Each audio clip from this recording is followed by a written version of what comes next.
പ്രവാസ ലോകത്തെ വാർത്തകളും വിശേഷങ്ങളും അതുപോലെ മാറി മാറി വരുന്ന നിയമങ്ങളും നേരത്തെ അറിയാൻ ഈ ചാനൽ സബ്സ്ക്രൈബ് ചെയ്യൂ. അടുത്തുള്ള ബെല്ലൈക്കൺ എനേബിൾ ചെയ്യാൻ മറക്കേണ്ട. നമസ്കാരം, ഒമാൻ വാർത്തകളിലേക്ക് സ്വാഗതം. ഇന്ന് ജനുവരി 21. പ്രധാന വാർത്തകൾ.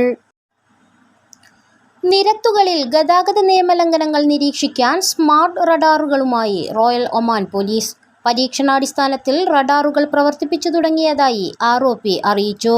ഡ്രൈവർമാരുടെ മൊബൈൽ ഫോൺ ഉപയോഗം, സീറ്റ് ബെൽറ്റ് ധരിക്കാതിരിക്കൽ, റോഡ് സിഗ്നലിന് മുമ്പ് സഞ്ചരിക്കുന്ന പാതമാറ്റൽ തുടങ്ങിയ നിയമലംഘനങ്ങളെല്ലാം തന്നെ നിരീക്ഷിക്കുന്ന തരത്തിലുള്ളതാണ് പുതിയ സിഗ്നൽ എന്ന് പോലീസ് വ്യക്തമാക്കി. മുഴുവൻ GCC രാഷ്ട്രങ്ങളിലും ഇത്തരം റഡാറുകൾ സ്ഥാപിച്ചിട്ടുണ്ട്. അതേസമയം ഗൾഫ് കോർപ്പറേഷൻ കൗൺസിൽ രാജ്യങ്ങളിൽ നിന്ന് ഉയർന്ന ട്രാഫിക് പിഴ ലഭിക്കുന്നതായുള്ള പരാതികളിൽ മറുപടിയുമായി റോയൽ ഒമാൻ പോലീസ് രംഗത്തെത്തിയിരുന്നു.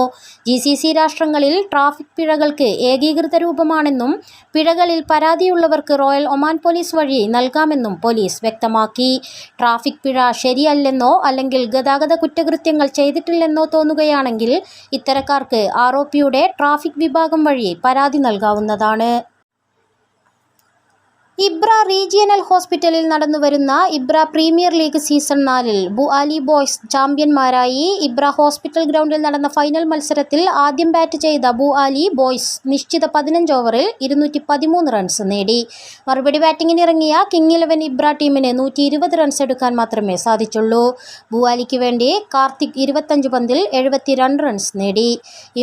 ഈമോൻ 9 പന്തിൽ 30 റൺസും സുമേഷ് 27 പന്തിൽ 45 റൺസും നേടി തിളങ്ങി.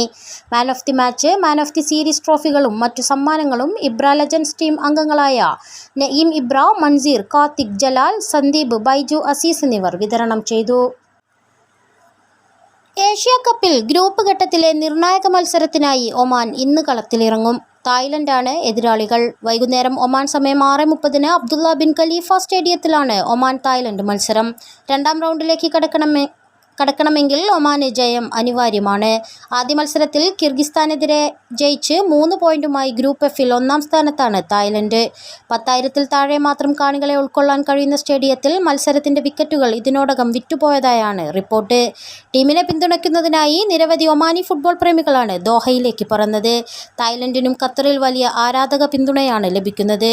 വളരെ പ്രധാനപ്പെട്ടതും ബുദ്ധിമുട്ടുള്ളതും സങ്കീർണവുമായ മത്സരമാണ് മുന്നിലുള്ളതെന്നും എല്ലാ ടീമുകളും മുമ്പത്തേതിൽ നിന്ന് ഏറെ മെച്ചപ്പെട്ടതായി ഓരോ ഫലങ്ങളും സൂചിപ്പിക്കുന്നുവെന്നും ഒമാൻ പരിശീലകൻ ബ്രാങ്കോ ഇവാങ്കോവിച്ച് വാർത്താസമ്മേളനത്തിൽ പറഞ്ഞു. ധോഫാർ ഗവർണറേറ്റിലെ പ്രധാന ഗതാഗത വികസന പദ്ധതിയായ വാദി അഫ്വുൽ പാലം യാത്രയ്ക്കായി തുറന്നു നൽകി. റഖ്യൂത്ത് വിലായത്തിലാണ് 300 മീറ്റർ നീളത്തിലുള്ള കോൺക്രീറ്റ് പാലം നിർമ്മാണം പൂർത്തിയാക്കിയിരിക്കുന്നത്. 3.2 ദശലക്ഷം റിയാൽ ചെലവഴിച്ച് ഏറ്റവും സുരക്ഷിതമായ രീതിയിലാണ് പാലം ഒരുക്കിയിരിക്കുന്നത്. വാദികളിൽ നിന്നും വെള്ളപ്പൊക്കത്തിൽ നിന്നുമെല്ലാം സുരക്ഷിതമാകുന്ന രൂപത്തിലാണ് പാലം ഉയരത്തിൽ നിർമ്മിച്ചിരിക്കുന്നത്. പ്രകൃതി ദുരന്തങ്ങളിൽ നിന്ന് സംരക്ഷണം നൽകുന്നതാണ് പാലമെന്നും ഗതാഗത ആശയവിനിമയ വിവരസാങ്കേതിക മന്ത്രാലയം അറിയിച്ചു. മറുനാട്ടിൽ മലയാളി അസോസിയേഷന്റെ ആഭിമുഖ്യത്തിൽ ക്രിസ്മസ് പുതുവത്സരാഘോഷം സംഘടിപ്പിച്ചു. സെക്രട്ടറി ജയൻ ഹരിപ്പാട് സ്വാഗതം ആശംസിച്ചു. പ്രസിഡന്റ് അനിൽകുമാറിന്റെ അധ്യക്ഷതയിൽ സുഭാഷ് കുമാർ ഉദ്ഘാടനം ചെയ്തു. MNMA കുടുംബാംഗങ്ങളും കുട്ടികളും സാമൂഹിക രംഗത്തെ പ്രമുഖ വ്യക്തിത്വങ്ങളും പങ്കെടുത്തു. വൈകുന്നേരം 5 മണി മുതൽ രാത്രി 10 മണി വരെ നടന്ന പരിപാടിയിൽ മധുമതി നന്ദ കിഷോറിന്റെ ക്ലാസും കുട്ടികളുടെയും മുതിർന്നവരുടെയും കലാപരിപാടികളും ശ്രദ്ധേയമായി. റൂവി മലയാളി അസോസിയേഷന്റെ ആദ്യ ജനറൽ ബോഡി യോഗം റൂവി ക്ലോക്ക് ടവറിൽ നടന്നു. ജാതിമത രാഷ്ട്രീയ ഭേദമന്യേ എല്ലാവരെയും ഒരുമിച്ച് നിർത്തി വലിയ സാമൂഹിക മാറ്റങ്ങൾ ഉണ്ടാക്കിയെടുക്കാൻ സാധിക്കുമെന്ന് യോഗം വിലയിരുത്തി. കലാകായിക മേഖലയിൽ റൂവി മലയാളികളെ ഉൾക്കൊള്ളിച്ചുകൊണ്ട് വിവിധ പരിപാടികൾ നടത്താനും യോഗത്തിൽ തീരുമാനമെടുത്തു. അംഗങ്ങളെ ചേർത്തുപിടിച്ച് ജീവകാരുണ്യ പ്രവർത്തനങ്ങൾ കൂടി സംഘടന ഏറ്റെടുക്കും. 15-അംഗ എക്സിക്യൂട്ടീവ് കമ്മിറ്റിയെ തിരഞ്ഞെടുത്തു. റൂവി മലയാളി അസോസിയേഷന്റെ ആദ്യ പ്രസിഡന്റായി ഫൈസൽ ആലുവയെയാണ് തിരഞ്ഞെടുത്തത്. നിക്ഷേപ സാധ്യതകളും സാമ്പത്തിക വൈദഗ്ധ്യവും പങ്കുവച്ച് India Oman investment forum. Oman chamber of commerce and industry സംഘടിപ്പിച്ച സെഷനിൽ നിക്ഷേപകർ, വ്യവസായ പ്രമുഖർ, ചീഫ് ഫിനാൻഷ്യൽ ഓഫീസർമാർ എന്നിവർ പങ്കെടുത്തു. ലാഭകരമായ നിക്ഷേപ സാധ്യതകളെക്കുറിച്ചും സുപ്രധാന സാമ്പത്തിക മേഖലകളിലുടനീളമുള്ള അറിവും വൈദഗ്ധ്യവും കൈമാറ്റം ചെയ്യപ്പെടുന്നതിനെക്കുറിച്ചും ഫോറം ചർച്ച ചെയ്തു. ഒമാനിൽ നിന്നും ഇന്ത്യയിൽ നിന്നുമുള്ള വ്യവസായ സമൂഹത്തിലെ പ്രമുഖർ പങ്കെടുത്ത ഫോറത്തിൽ സാമ്പത്തിക വൈവിധ്യവൽക്കരണ മേഖലകളെ പരിചയപ്പെടുത്തി. ഊർജം, ഖനനം, ഭക്ഷ്യസുരക്ഷ, നിർമ്മാണം, ഗതാഗതം, ലോജിസ്റ്റിക്സ്, വിനോദസഞ്ചാരം എന്നിവയിൽ കേന്ദ്രീകൃതമായി ചർച്ചകൾ നടന്നു. മേഖലകളിൽ ഇരു രാഷ്ട്രങ്ങളിലെയും നിക്ഷേപ സാധ്യതകളെ പരിചയപ്പെടുത്തുന്നതിനും വേദിയൊരുക്കിയിരുന്നു. വിവിധ പദ്ധതികളും അവതരിപ്പിക്കപ്പെട്ടു. സർക്കാരും വ്യവസായ പ്രതിനിധികളും തമ്മിലുള്ള മികച്ച ആശയവിനിമയ അന്തരീക്ഷം വളർത്തിയെടുക്കേണ്ടതിനെക്കുറിച്ചും ഫോറം ചർച്ച ചെയ്തു. പ്രവാസത്തിൻ്റെയും കേരള വികസനത്തിൻ്റെയും മാതൃകകളെയും ഭാവിയെയും സംബന്ധിച്ച് ഗഹനമായ ആലോചനകൾക്കും ചർച്ചകൾക്കും വേദിയായ മൈഗ്രേഷൻ കോൺക്ലേവ് സമാപിച്ചു.